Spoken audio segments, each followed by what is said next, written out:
Hello friends! In today's workshop, we're going to repair and review another welding machine together.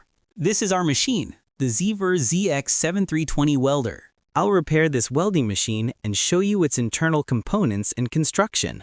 And at the end of the video, we'll test how much current it actually delivers. By the way, guys, I want to remind you of something. If you want to be the first to know when we upload a new video, don't forget to subscribe to our channel. There's a red button below this video. Click it and subscribe now. And don't forget to leave your thoughts in the comments. Your feedback means a lot to us. The internal design of our welding machine looks really nice. It's built in a compact layout, and the cooling system is especially well designed and efficient. I inspected the welding machine, and it looks like some technicians have already worked on it before me. After a closer look, everything's been cut, scratched, and messed with. In short, this machine's been tampered with. Turns out, the control side, the brain of the welder, had some wrong components installed. The previous technicians tried powering it on, but there was no output current. Now it's our turn. Let's test it ourselves. Lightning, wrench. All right, let me walk you through the internal circuit board of this welder in detail. When it comes to power output, this machine uses four 40N60 IGBT transistors to deliver its current. On the output side of the board, there are 4 diodes installed, allowing a maximum output current of up to 100 amps.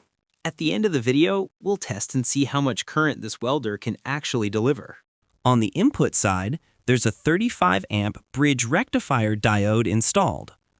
As for the control section, the brain of the welder, it's well designed and built with quality. Inside, there's a current sensing transformer installed. It helps prevent overcurrent and monitors the output current levels during operation. Power. Guys, we finally found the problem with the welding machine. The issue was in the control section.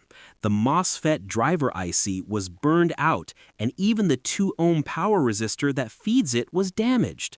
I've replaced all the faulty parts, and now we're going to test the machine again. The repair process of this welding machine is complete. Now we'll test how much current it delivers and also see how it performs under low voltage conditions. Now let's power on the machine and see how it runs. We'll set the initial current to 0 and give the machine a quick test run. The machine has an anti-stick protection system, which prevents the electrode from sticking. Right now, it's delivering about 40 amps of current. Now let's set the machine to 100 amps and test it under 220 volts input voltage. Now let's set the machine to 100 amps and test it under 220 volts input voltage. Now let's lower the input voltage and see how the welder performs under low voltage conditions. We've set the input voltage to 150 volts and tested it. It's giving about 70 amps on the output. We tested the machine at low current, and it turns out it doesn't operate properly under low voltage.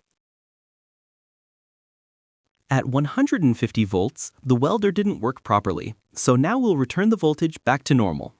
Now we're testing it under normal voltage conditions, and it's delivering around 100 amps of current. Guys, we've just tested how much current this welder delivers in real conditions. If you enjoyed the video, don't forget to hit the like button and subscribe to the channel. Love and Bell.